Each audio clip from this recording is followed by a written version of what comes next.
kami hati yang baru, beri kami roh yang baru di dalam batin kami, beri kami hati yang taat Tuhan, supaya sungguh Tuhan Engkau yang menjadi pelita kami, dan firman-Mu itu Tuhan yang adalah pelita bagi kami, membawa kami di jalan-jalan yang Engkau mau. Kami mau percayakan perkara-perkara yang Engkau tunjukkan kepada kami ya Tuhan.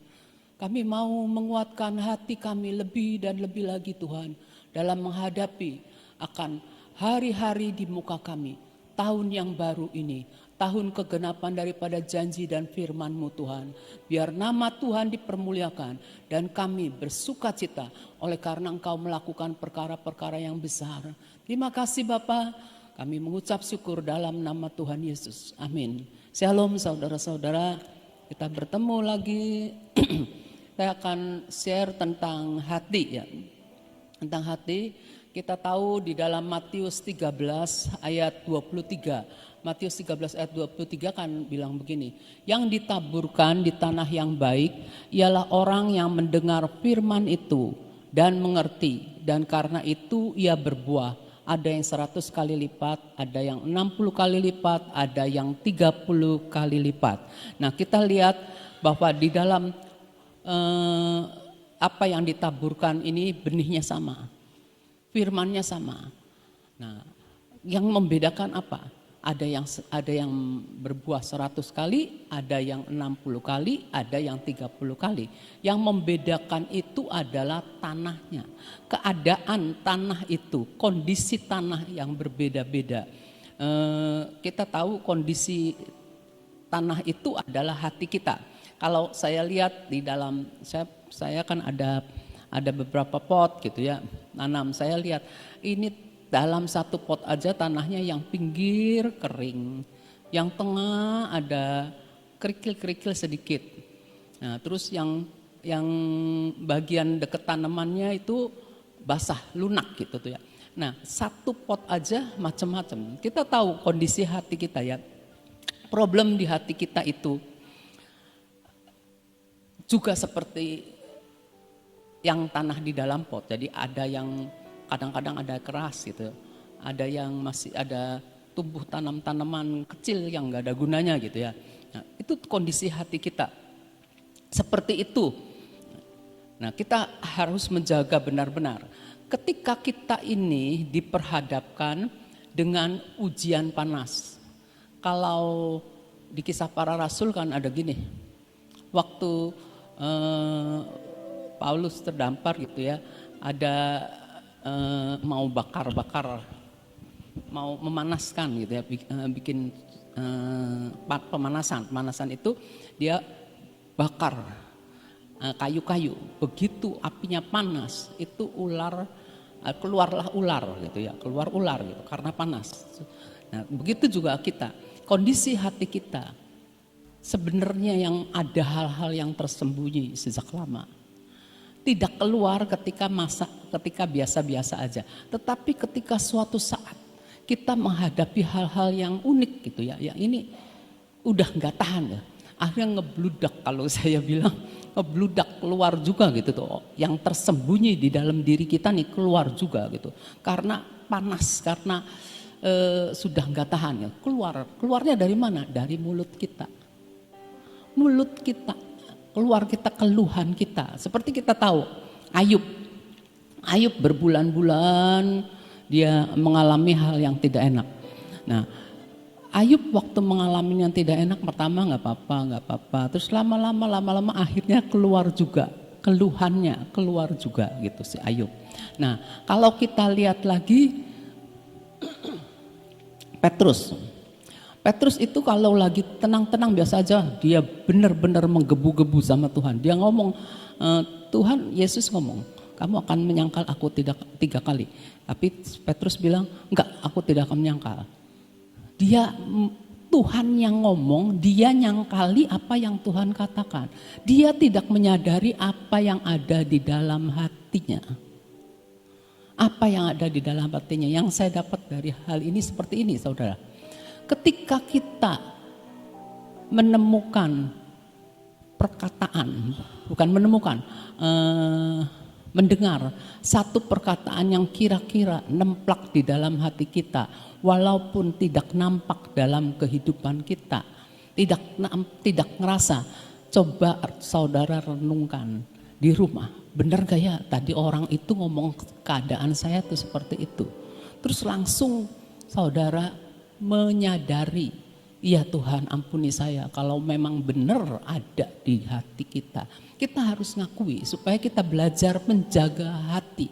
Jangan buru-buru kita kesinggung dan emosi membalas nggak pernah kelar hal itu. Nah kita harus benar-benar terus-menerus menjaga hati kita ya, karena Tuhan itu bisa memberitahu kita seperti yang Tuhan katakan kepada Petrus, kamu nih seperti ini.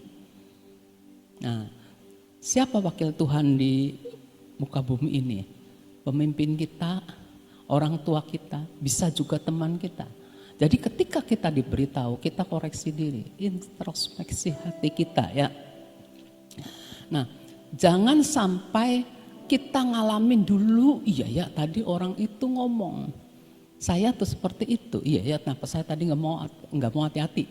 Pengalaman sendiri itu ngajarin kita benar omongan orang itu ya. Apa yang kita biarkan untuk ditabur dalam hati kita tentu akan menghasilkan buah ya. Apa yang ditabur orang dalam hati kita akan menghasilkan buah ya. Dan apa yang ditaburkan kita dengan perkataan kita, dengan sikap kita, dengan perbuatan kita juga kita akan nuai. Jadi apa yang kita biarkan ditabur dalam hati kita tentunya akan hasilkan buah. Kita akan menuai juga apa yang kita tabur di hati orang lain. Khususnya anak-anak kita akan nuai. Hati-hati, anak-anak zaman sekarang pinter-pinter. Anak-anak zaman sekarang lebih canggih daripada mama model saya barangkali. Kalau yang lain mungkin gak gaptek gitu ya. Lebih pintar, cucu lebih pintar. Kadang-kadang gak ngerti gitu ya. Nah, kita benar-benar harus menjaga hidup kita, benar-benar jaga. Kita lihat di dalam ayat selanjutnya, Yeremia 4 ayat 3b. Saya mau ambil yang 3b aja. Sebab beginilah firman Tuhan kepada orang Yehuda dan kepada penduduk Yerusalem. Jadi firman Tuhan kepada kita ya, bukalah bagimu tanah baru, jangan menabur di tempat duri itu tumbuh. Jadi kalau kita menabur di tempat duri itu tumbuh, maka buahnya juga tanda tanya. Bukalah bagimu tanah baru. Tanah apa yang Tuhan mau? Tuhan itu menghendaki kita punya tanah hati yang lunak, yang lembut, yang mudah dibentuk. Saya kalau sudah mulai begini saya ingat tentang babat habis ya. Entah saya diingatkan tentang babat habis ya. Nah kalau semak duri ya, kalau kita lihat semak duri itu yang ada di hati kita bisa tumbuh, kenapa? Karena kita lalai menjaga hati kita. Karena kita itu khawatir gitu ya, khawatir punya keinginan lain, itu semak duri. Kalau keinginan lain itu maksudnya keinginan daging. Tanah dalam pot itu ya, kalau saya enggak periksa, enggak cabutin satu persatu, tanah itu akan banyak tanaman-tanaman liarnya, kecil-kecil, tapi itu mengganggu ya.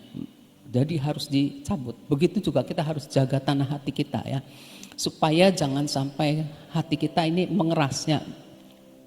Kalau buahnya itu, hasilnya itu, tuaiannya itu merupakan semak duri. Semak duri itu bukan buah yang kita harapkan, Nah, itu enggak berguna. Kita tahu semak duri tidak berguna. Saya aja ngebuangin tanaman-tanaman kecil yang enggak kepake, apalagi semak duri ya. Seperti dalam Ibrani 6 ayat 7 sampai 9 dikatakan yang tidak berguna itu akan berakhir dengan pembakaran. Sebab tanah yang menghisap air hujan yang sering turun ke atasnya dan menghasilkan tumbuh-tumbuhan yang berguna bagi mereka yang mengerjakannya. Ingat, tanah hati kita harus dikerjakan. Ketika kita ada di dalam hadirat Tuhan, kita menerima akan air hujan, air Roh Kudus Tuhan itu, hadirat Tuhan itu menggemburkan tanah hati yang keras. Saya waktu baru pertama bertobat, saya selalu ingat di dalam puji-pujian Tuhan itu menggemburkan tanah-tanah hati yang keras. Jadi jangan sampai telat kalau bisa untuk hadir lebih awal, supaya kita bisa menaikkan pujian. Tanah yang kerasnya ini dihancurin dulu, dilunakkan dulu. Jadi ketika ditabur benih firman, maka firman itu bisa mudah untuk bertumbuh gitu ya. Terus bagi mereka yang mengerjakannya ya, ingat tanah hati harus dikerjakan. Menerima berkat dari Allah ya, dijaga benar-benar. Tetapi jikalau tanah itu menghasilkan semak duri dan rumput duri karena kedagingan kita, keinginan kita, tidaklah ia berguna dan sudah dekat pada kutuk yang berakhir dengan pembakaran. Kita nggak mau ya hidup kita menghasilkan hal-hal yang nggak enak ya, nggak mau ya. Kita lihat Matius 15 ayat 13 ya. Matius 15 ayat 13 ngomong ini, setiap tanaman yang tidak ditanam oleh Bapakku yang di surga akan dicabut dengan akar-akarnya. Sekarang ada tanaman yang tidak ditabur oleh Bapa. Jadi setiap perkataan, benih perkataan itu merupakan benih. Benih dari siapa? Dari si jahat bisa, karena kita ngelamun, kita dengerin tanpa sadar kita berkomunikasi dengan spirit yang lain gitu ya. Atau kita itu mendengar sesuatu yang tidak enak, yang mendatangkan tidak sejahtera ya. Setiap tanaman tidak ditanam oleh Bapakku yang di surga. Coba kalau saudara pikir, pernah enggak kita menghadapi sesuatu dan mendengar hal yang enggak enak? Aduh, gak cocok sebenarnya ini sama saya nih, gak cocok. Aduh, kalau kita terus renung-renungkan, nanti itu tertanam dalam hidup kita. Tapi ada seorang saya ngobrol, tapi orang itu mengingatkan saya, pokoknya itu sampah, kamu harus buang, kamu harus bakar. Iya ya, sampah. Jadi saya selalu ingat sampah, buang bakar. Padahal dulu waktu saya masih SD SMP, saya tuh paling seneng nyapu halaman tanah, halaman depan rumah. Waktu saya SMP SMA, bayangin rumah saya yang dulu ya, yang SMP SMA. Nah, banyak tanaman. Saya paling seneng nyapu, buangin sampah-sampah yang ada sampai batas tanah saya sana ke sini ya. Terus dikumpulin, terus dibakar. Tapi dulu kan saya belum kenal Tuhan. Sekarang kalau saya udah kenal Tuhan, oh saya itu harus buang setiap sampah-sampah yang masuk dalam hidup saya. Dikumpulin, dibakar. Api Tuhan yang membakar, api Tuhan yang membakar. Seperti itu kita juga. Sekarang kan lebih ngerti, jadi segala sesuatu dirohanikan lah pokoknya gitu. Lihat ya, jadi ada tanaman yang bukan Bapa yang tanam, yang tidak ditanam oleh Bapakku. Nah, berarti waktu dulu ketika kita masih anak-anak, kita kan hidup sama orang tua kita. Apakah orang tua kita udah kenal Tuhan atau belum? Yang repotnya nih, kalau orang tua kita itu belum kenal Tuhan, yang keluar dari mulutnya tentu sumpah serapah. Sumpah serapah.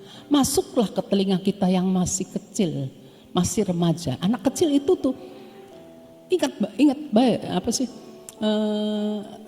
Selalu mengingat ya, selalu mengingat omongan orang, cepet gitu tuh, dengernya cepet gitu tuh. Enggak jaga hati ya, enggak ngerti. Jadi udah terdengar, terus bertambah besar kan mulai pinter kan? Mulai pinter, iya ya bener ya omongannya si orang tua B, orang tua C. Nah, ingat semua itu masuk, tertanam, ada di dalam diri kita.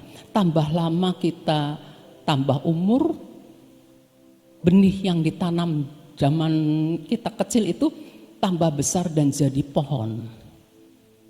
Itu sesuatu yang tidak baik. Kata Ibu Nani, babat habis. Babat habisnya dipelajarin lagi saudara-saudara. Ini masa tahun-tahun yang baru, babat habis. Babat habis. Ada tunggulnya kan? Ada, kalau pohon tuh ada tunggulnya. Tunggul pohon itu kalau disiram bisa tumbuh lagi. Saya tanah di rumah nih suka ada pepaya. Pepaya nih bisa tumbuh gitu toh. Tebang saja. Tebang sebentar lagi tumbuh lagi sampai bertahun bisa numbuh lagi. Itu kita harus perhatikan benar. Minta Tuhan untuk kita, Tuhan yang cabut gitu ya. Apa aja coba yang masa lampau ya. Itu tadi orang tua ya. Kalau orang tuanya belum kenal Tuhan, kitanya enggak ngerti, repot. Tapi setelah kita kenal Tuhan, kita tahu semua yang bukan dari Tuhan minta dicabut, cabut. Kita harus cabut, kita harus cabut, kita harus cabut. Makanya kita harus baca firman supaya kita ngerti. Umatku binasa karena tidak punya pengetahuan, pengenalan akan Tuhan. Nah kita binasa karena apa? Karena dengar omongan sampah-sampah itu. Sumpah, kutuk, dan kebiasaan-kebiasaan yang salah yang ditanam oleh orang tua kita, oleh nenek moyang kita ya. Terus ada, jadi otomatis ketika mereka ngomong itu kita punya kesan. Kesannya dari Tuhan atau bukan, kita punya imajinasi. Kita punya konsep-konsep, punya gagasan-gagasan. Menghasilkan buah yang salah karena yang ditaburkan oleh orang tua atau oleh siapa gitu yang ada di sekeliling kita yang tidak baik, menimbulkan kita depresi ketika kita menjadi dewasa. Ada lagi trauma. Saya sharekan tentang trauma ya. Trauma. Nah, saya itu punya trauma sampai sekarang ini lagi terus menerus dikikis. Begitu saudara, traumanya saya itu. Saya orangnya senang dengerin dongeng gitu, dengerin cerita, senang. Papi saya senang baca buku. Saya senang dengerin dongeng. Kalau papi saya nonton, pembantu saya dititipin sama pembantu ya. Saya senang sekali dengar pembantu saya, bukan anak Tuhan karena otomatis kan pembantu saya. Ceritalah tentang kebiasaan orang di Cirebon, di Sion ini ya, kebiasaannya gini. Tentunya berhubungan dengan apa yang menarik, dengan kuasa gelap. Pasti dengan kuasa gelap. Dan saya makin senang dengarnya. Nah, saya punya kakak misan. Kakak misan itu senang nonton. Kalau nonton ngajakin saya. Pernah saya dimarahin sama waktu Mapras itu saya disangkanya saya nonton sama pacar saya, sama koko saya. Saya nontonnya film apa? Film pembunuhan, film kuasa gelap lagi. Senang sih soalnya, senang. Saya nggak nyadarin. Makin bertumbuh, ketemulah saya sama, bukan ketemu, serumah saya sama kakaknya papi saya. Kakaknya papi saya bisa dongeng yang saya belum pernah dengar saudara, nggak pernah ada di buku. Papi saya sih nggak cerita apa-apa. Nah saya dengar dari dia sekali lagi tentang apa? Tentang kuasa gelap di kota ini. Jadi saya ngerti lagi. Nah udah itu makin saya kan mulai gede kan, itu ditabur pada waktu saya kecil.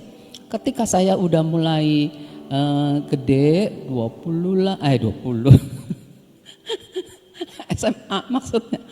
Waktu saya SMA mulailah ketakutan itu masuk.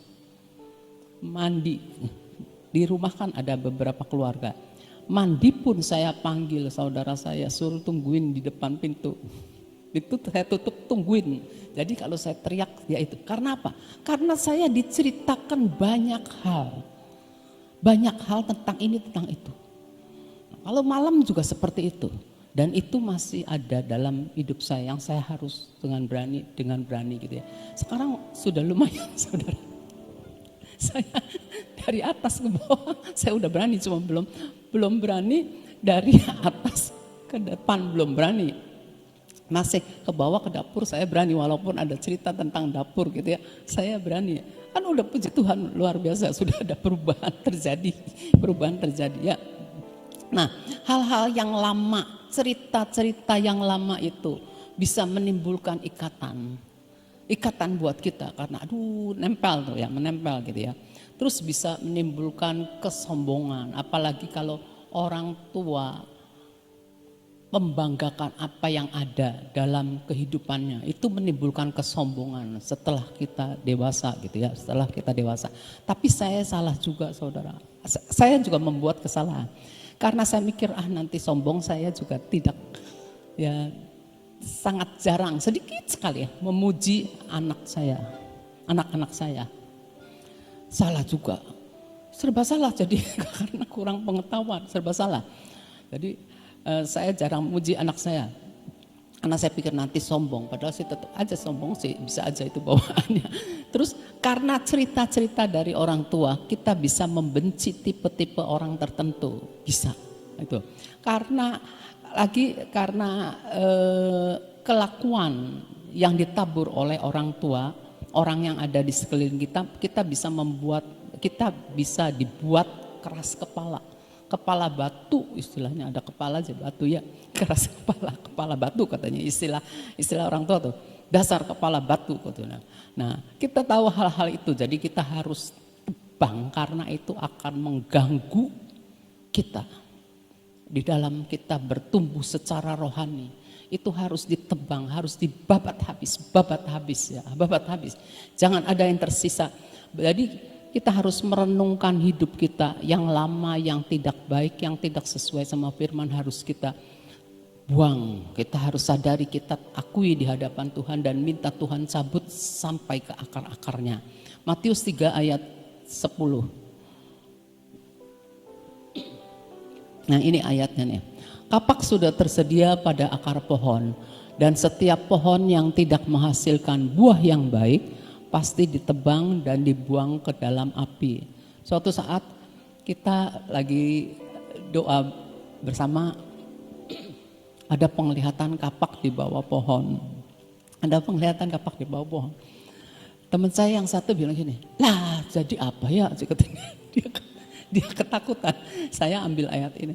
Kapak sudah tersedia pada akar pohon, dan setiap pohon yang tidak menghasilkan buah yang baik pasti ditebang dan dibuang ke dalam api. Nah, teman saya ini itu yang dulu waktu kita doa. Nah, teman saya itu sekarang menghasilkan buah yang baik. Karena penuh kasih karunia ya. Dia sering mendengarkan firman ya. Nah, mungkin dia juga sekarang ngerti, jadi dia mulai tebang-tebang dan buang-buang semua yang tidak baik ya. Kita juga harus seperti itu ya. Nah, terus kita lihat lagi Yeskiel 36 ayat 9. Hati Tuhan ya, hati Tuhan akan baik kembali, dan Tuhan akan berpaling kepada kita, dan kita akan dikerjakan dan ditaburi. Jadi kalau kita mau berbalik kepada Tuhan, mau meyakini apa yang Tuhan katakan kepada kita tentang hal-hal yang tidak baik dalam hidup kita, maka Tuhan itu akan baik kembali kepada kita.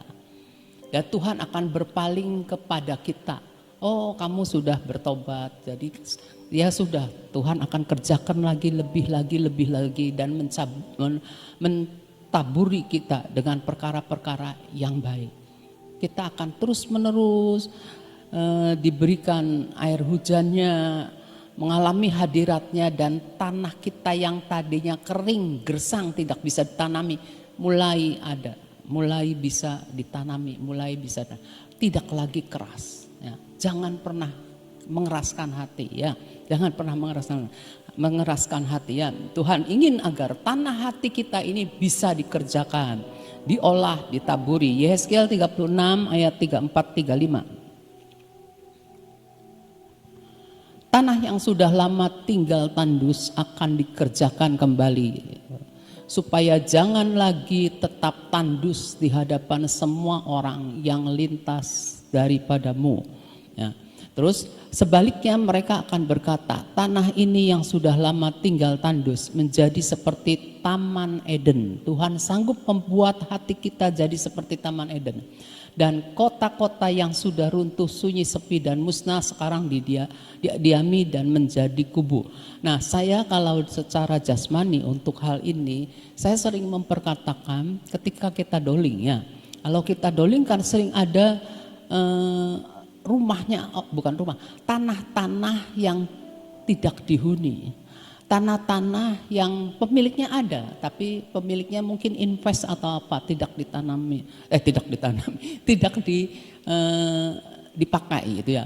Nah, saya sering mengatakan hal ini, Tuhan jangan biarkan tanah ini tinggal nganggur. Bangun kota ini Tuhan, tidak lagi kosong, tidak lagi angus. Biar ditanami atau biar dibangun untuk perkara-perkara yang berguna. Ya. Itu Yeskel ya. Nah, kepahitan itu adalah tanaman yang cepat sekali tumbuh. Kepahitan, jangan pernah biarkan kita pahit, cepat buang. Lama-lama itu bahaya sekali ya. Kita kalau kepahitan itu tumbuh sedikit, nanti lama-lama kita nggak tetap mengeraskan hati, tumbuh lagi, ngerusak, menghancurkan semuanya, itu kepahitan. Mencemarkan, di mana orang itu ada bisa mencemarkan seluruhnya, bahaya sekali. Kita lihat di Amsal 6 ayat 19. Seorang saksi dusta yang menyembur-nyemburkan kebohongan dan yang menimbulkan pertengkaran saudara. Kalau saksi dusta ini gini, orang enggak, ini contoh dari saya, orang tidak menyadari seperti orang tua kita nih ya, dia cerita hal apa-apa gitu ya. Tapi itu kan menyembur-nyemburkan kebohongan. Baik tentang si A, baik tentang si B, itu menyembur-nyemburkan kebohongan. Sebab hatinya dia nyeritain yang jelek gitu ya. Yang jelek tentang orang lain. Nah, menyemburkan kebohongan. Lama-lama mempengaruhi kita dan mengubah pandangan kita terhadap orang itu. Hati-hati. Ya. Apalagi yang orangnya kalau bukan dalam Tuhan ya, bahaya sekali saudara. Benar-benar hati itu benar-benar licik ya. Terus kita lihat ya, kita tahu bahwa mulut kita ini terus menerus menanam sesuatu dalam diri orang-orang tertentu. Kan kita kan doyan ngobrol kan. Apa ya dulu sih istilahnya ada orang doyan rumpi, doyan ngobrol ya. Mulut kita ini terus menerus menanam sesuatu dalam diri orang-orang dan akan menghasilkan buah baik atau buruk. Dari mulut yang satu keluar berkat atau kutuk. Kita naburin benih-benih omongan kita, apakah itu baik, apakah itu berkat, apakah itu mendatangkan kasih karunia, atau itu menimbulkan orang berpikiran negatif tentang orang lain. Ya, orang berpikiran yang berliku-liku gitu ya tentang orang lain, membuat orang lain berwaspada gitu. Ya, tapi begini saudara, begini. Kalau ada berita tentang sesuatu yang tidak baik, sebelumnya kita jangan keburu ikut menghakimi gitu ya. Kita merem dulu, simpen di hati.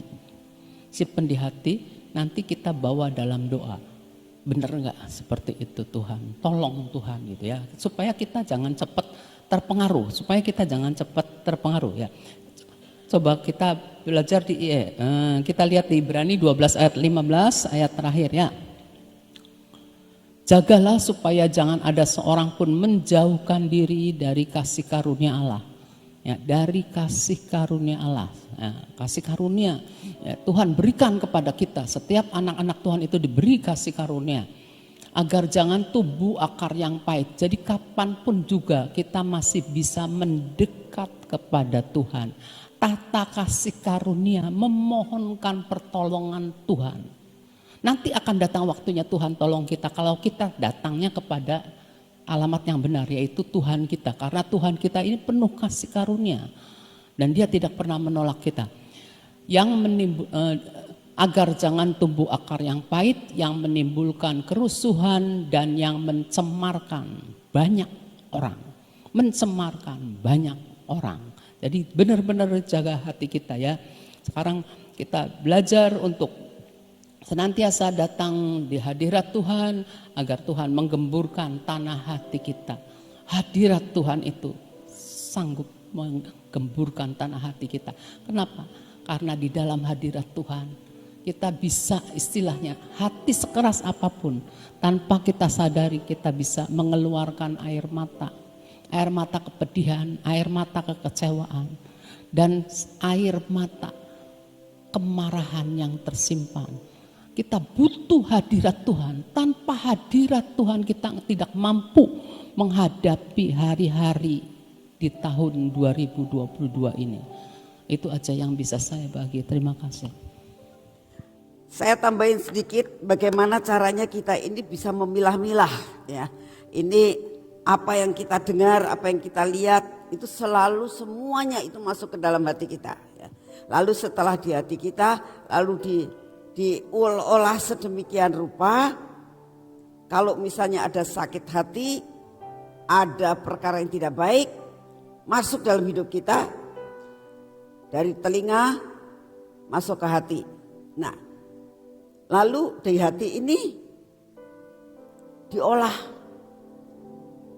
Begitu diolah, panas hatinya, keluarlah melalui mulut.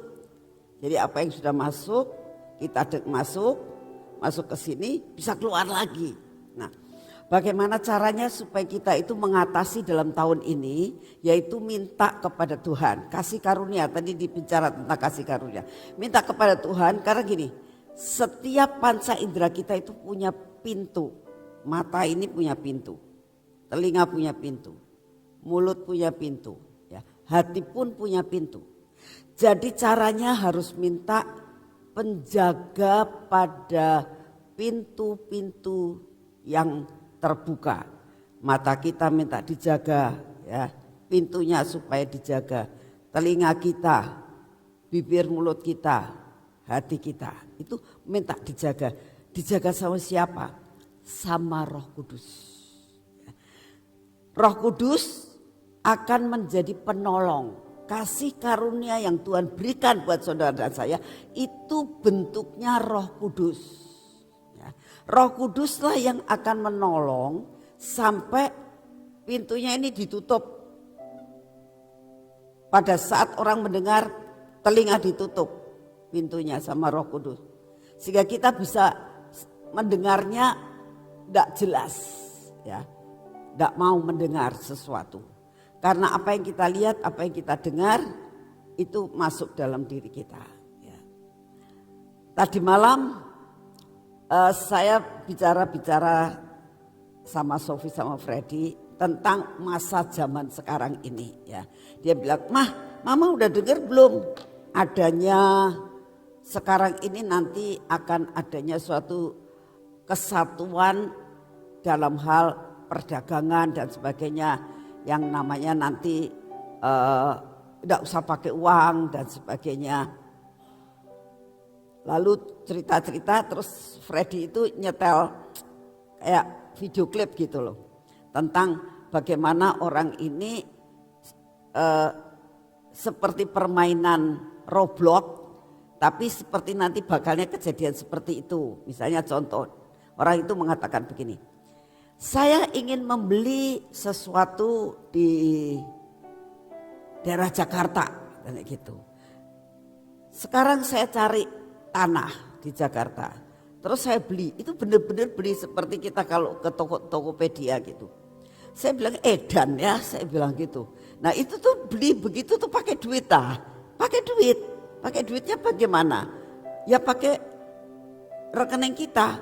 Oh terus? Duitnya masuk. Terus dapat sertifikat dapat. Sertifikatnya apa? Ya di dalam dunia maya, edan saya bilang. Saya bilang, kok zaman sekarang ini tambah lama tambah edan ya, saya gitu. Nah, itu saya dengar ya. Tapi hati saya tak tutup. Saya sih nggak percayalah. Itu dunia zaman sekarang tuh bikin orang semuanya jadi gila. Saya bilang gitu. Wis jangan jangan cerita yang begitu-begitu, itu dunia ini lagi error, saya bilang gitu. Nah, saudara itu mau tidak mau itu terjadi. Sebab saya waktu dia ngomong gitu, lagi sih kayak dolanannya si Kean, saya bilang. Karena Kean kan pernah main Roblox tuh, ya. Terus dia ngomong, ini Kean, mana Kean? Ini Kean, dia bilang gitu. Nah terus nanti kita ke toko katanya. Terus itu chatting nih sama temennya. Gini, aku ada di sini. Terus nanti datang nih temennya. Nah ini nih temennya dia gitu. Namanya siapa gitu. Namanya sih kayak ya cuma ya nama apa gitu. Terus tuh kayaknya bisa terbang pakai sayap. Pikir-pikir itu kan sesuatu hal kayak imajinasi gitu. Itu zaman sekarang nanti bakalnya kayak begitu. Kan saya bilang tambah lama kita tambah edan ya. Ini. Nah itu mau tidak mau kita akan mendengar banyak. Kita akan dipengaruhi dengan semua hal itu ya. Terus saya tanya, itu kalau kayak gitu misalnya nih beli tanah itu. Terus kita mau jual, ada yang beli ceritanya, terus mau dijual. Itu duitnya bisa diduitkan enggak? Bisa katanya. Bisa dapat duit beneran? Bisa katanya. Tapi sayangnya itu benar-benar tidak masuk, tidak bisa saya terima ya. Secara ya pemikiran kita sebagai mungkin buat anak-anak kecil nanti bakalnya begitu saya tidak tahu. Tapi kita tahu zaman sekarang ini dunia semakin dan semakin dekat dengan kedatangan Tuhan. Ya. Jadi tadi firman-Nya mengatakan biarlah kita itu benar-benar punya pintu untuk menutup hati kita. Yang tidak baik jangan kita terima. Yang baik itulah yang akan bertumbuh berbuah 100 kali ganda, 60 kali ganda dan 30 ganda. Amin. Yuk kita doa. Bapa, saat ini kami datang di hadapan-Mu ya Tuhan. Kami mengucap syukur untuk segala sesuatu yang Kau berikan buat kami. Kami mengucap syukur kalau kami menjadi orang yang Kau bedakan Tuhan. Sekalipun ada apapun yang terjadi di dalam dunia ini, kami tetap mau mengatakan, kami mau masuk golongan orang yang dibedakan.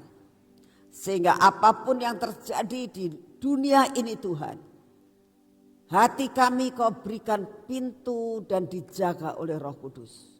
Sehingga apa yang tidak berkenan di hati-Mu tidak memasuki akan kehidupan kami. Terima kasih untuk semuanya. Saat ini kami datang di hadapan-Mu ya Tuhan. Kami mau menyerahkan akan seluruh kehidupan kami ke dalam tangan-Mu. Peliharakan kami, jadikan kami generasi yang dibedakan. Kami berdoa tetap untuk bangsa dan negara kami ini Tuhan. Kami percaya bahwa kami Kau tempatkan di Indonesia. Kami berdiri buat bangsa dan negara kami ya Tuhan. Kami minta anugerah-Mu turun atas bangsa dan negara kami. Bapa, lepaskan bangsa dan negara kami ini dari segala malapetaka, dari perkara-perkara yang bisa menghancurkan. Kami doakan ya Tuhan, biarlah Engkau sendiri yang akan memulihkan keadaan perekonomian di Indonesia ini Tuhan. Sekalipun prediksi-prediksi yang tidak baik terjadi, tapi kami percaya Kau akan membedakan bangsa kami dari yang lain. Terima kasih Bapak, kami mau menyerahkan semua hasil tambang, hasil bumi dan hasil laut. Biarlah terjadi perlipat kali gandaan. Kami percaya perkara-perkara yang ajaib akan dipakai untuk kemuliaan bagi nama-Mu. Terima kasih untuk anugerah dan kasih setia-Mu ya Bapak. Segala pujian, hormat dan syukur kami naikkan di hadapan-Mu. Kami percaya Tuhan, anugerah-Mu cukup buat kami. Dalam nama Tuhan Yesus. Mari kita masuk dalam pengurapan.